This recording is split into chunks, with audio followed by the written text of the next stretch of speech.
été particulièrement impacté, mais encore plus particulièrement impacté parce que Français de confession musulmane. Et il est compliqué aujourd'hui, en tant que Français de confession musulmane, de vivre sa foi en toute sérénité. Comme le disait tout à l'heure Jam, au plus haut sommet de l'État, des responsables politiques mettent des cibles dans le dos des musulmanes et des musulmans de notre pays. Et il est temps de dire que c'est suffit, c'est fini. Nous demandons à ce que chacun et chacune prenne ses responsabilités, notamment celles et ceux qui se réclament de la République, mais qui bafouent tous ses principes et toutes ses valeurs.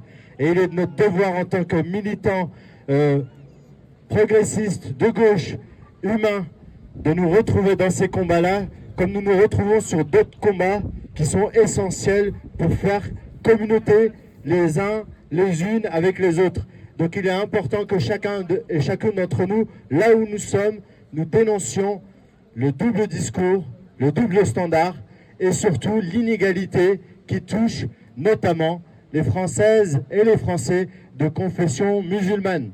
J'aime à le rappeler en tant qu'élu souvent, celles et ceux qui nous attaquent aujourd'hui, celles et ceux qui amalgament, qui stigmatisent les musulmanes et les musulmans aujourd'hui, sont celles et ceux qui ont contribué au fascisme hier, sont celles et ceux qui ont contribué à l'antisémitisme. Et aujourd'hui, ils ont d'autres combats et leur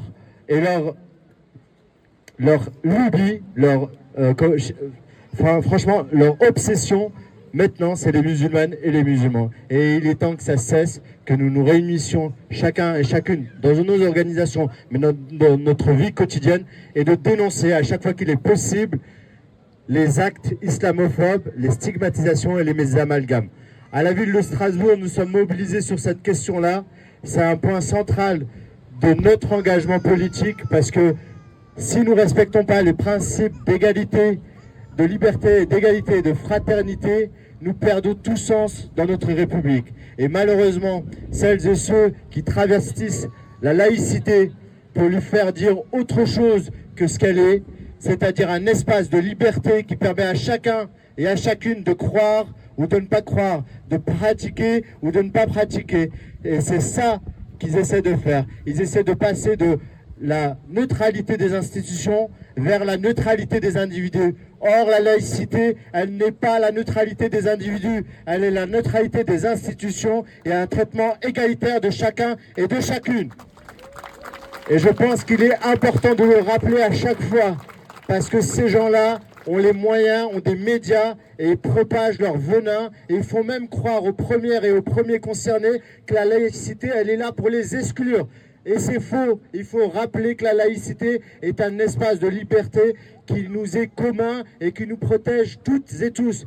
Donc, je vous invite vraiment, et moi je le fais à chaque fois que je le peux, à dénoncer, que ce soit des hommes de gauche ou de droite, qui ont cette posture, venir auprès des différentes populations, qu'elles soient musulmanes ou autres, mais qui ne dénoncent pas les postures politiques dans leur famille politique, c'est-à-dire des personnages qui utilisent nos principes républicains, qui les travestissent et qui essaient d'en faire leur vérité vraie. Donc merci pour votre présence. Nous continuons la mobilisation et nous vivons un moment charnière de notre histoire. Et s'il n'y a pas ce sursaut que nous devons avoir dans nos sociétés, c'est maintenant ou jamais. Merci beaucoup. François,